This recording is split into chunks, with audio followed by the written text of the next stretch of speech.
4ª edição do Anuário Brasileiro de Aviação Geral. Ela se constitui na principal fonte de informação para a comunidade, em primeiro lugar, para a imprensa e, sobretudo, para o legislador. Contribuição da nossa entidade para avalizar o diálogo entre o setor e o poder público. É uma iniciativa do meu antecessor, com 24.238 trabalhadores que geram massa salarial de 4,2 bilhões de reais.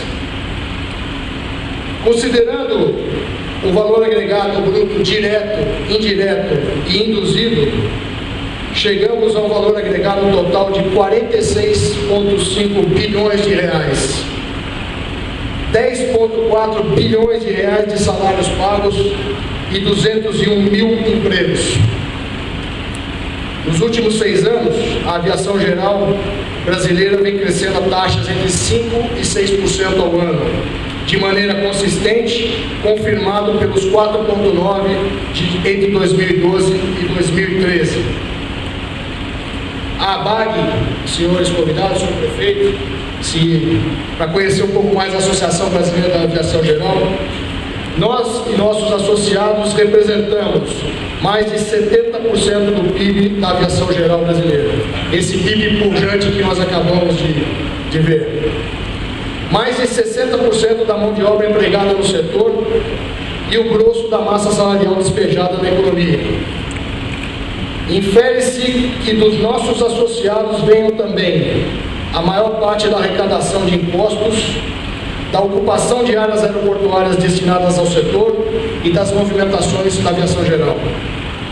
Por isso, senhor ministro, esta associação, que também é responsável pela organização desta, que é um dos maiores encontros de aviação geral do mundo. Desejo e a vontade do brasileiro de voar, e nós estamos fazendo uma mudança na infraestrutura aeroportuária do Brasil, que vai não só colocar os grandes aeroportos comparados aos melhores do mundo, mas vamos ter, pela aviação, a integração do país através dos aeroportos regionais. Hoje temos 100 aeroportos operando, que é muito pouco, e o nosso objetivo, a nossa meta, é atingir 270. Com isso, nós vamos permitir que os brasileiros possam voar. E as passagens que nas capitais e área metropolitana, elas são 31% mais caras do que na aviação regional. Com o subsídio nós vamos ter passagens que serão acessíveis. Então nós vamos ter o acesso pelo aumento da infraestrutura aeroportuária e o acesso pela competitividade dos preços da passagem. Estimativa de quanto vai dar para chegar as passagens? A ideia? Olha, rapaz, você sabe que mercado, você não faz estimativa com tanta antecedência. Você só avalia mercado quando as relações estão se dando na própria conjuntura. Então é impossível fazer isso. Vai ser discutido isso, vai ser discutida a proposta de parelheiros, que tem uma polêmica em torno da questão ambiental, que precisa ser dirimida, e vários assuntos a serem tratados ao longo desse ano. Campo de Marte é um deles. Vai preferir que esteja realmente gerado. A nossa proposta é que, em vista dos empreendimentos que estão sendo feitos em São Paulo e no entorno, nós possamos desativar a asa fixa, mantendo a asa rotativa lá. O heliporto seria mantido, até porque a Zona Norte, com o apoio norte, que a gente está pretendendo começar a construir o ano que vem, aquela via paralela à Marginal Tietê, nós começamos as tratativas com a Metropolo para isso, dar uma nova cara para a Zona Norte de São Paulo.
Nós estamos a bordo de um Citation, modelo parecido com esse que se acidentou o candidato a presidente Eduardo Campos.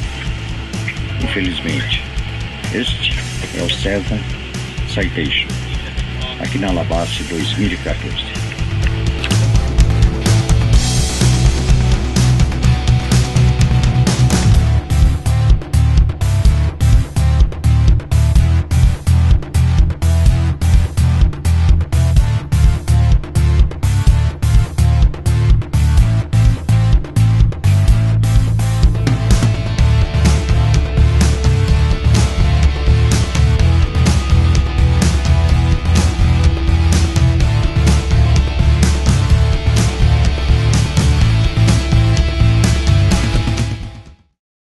From Pilatus, you are vice president of Pilatus Aircraft. Correct, yes.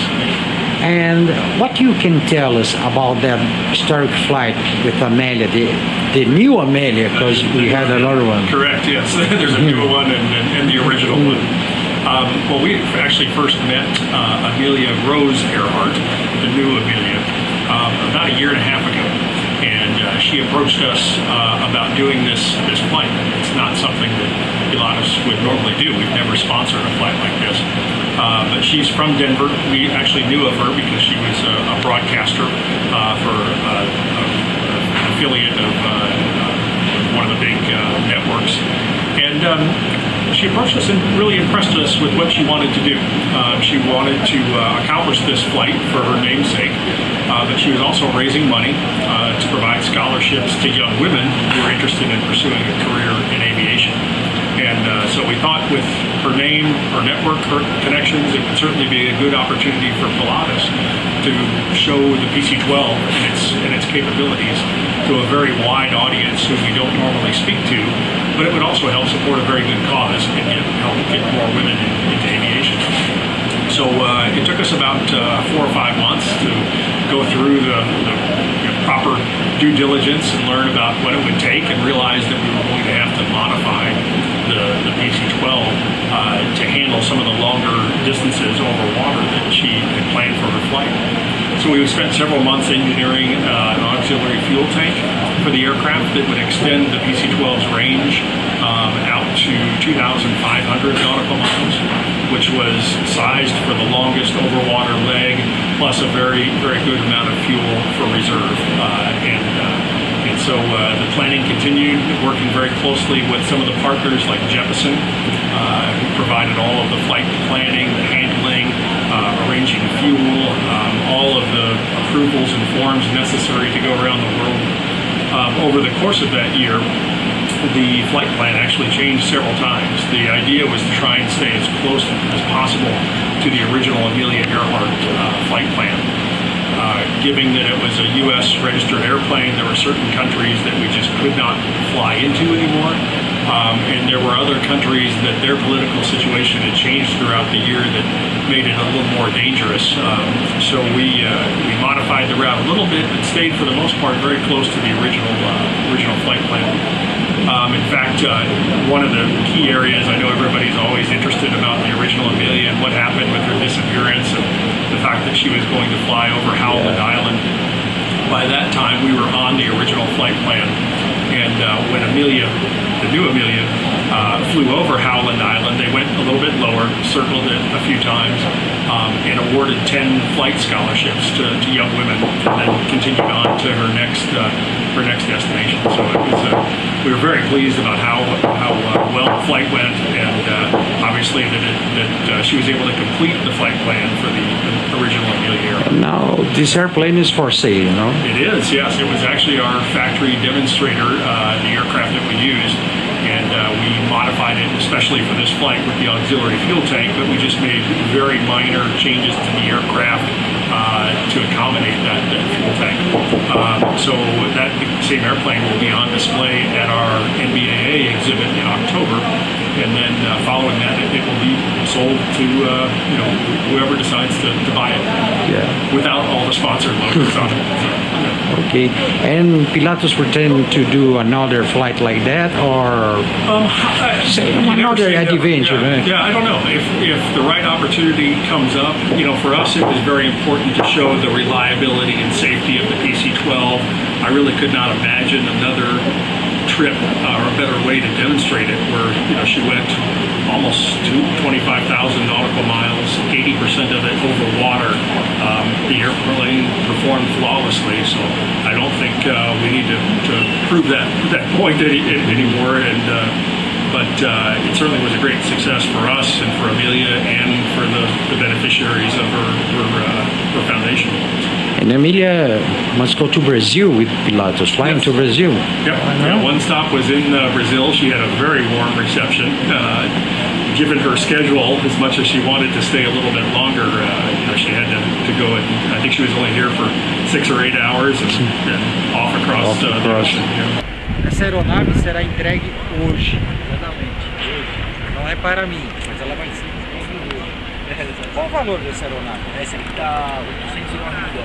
$809 mil já OV ou não? É FLB. Sem fazer a nacionalização, certificação. Ela tem um grande alcance essa aeronave. É uma aeronave tradicional, né? Uma aeronave boa, né?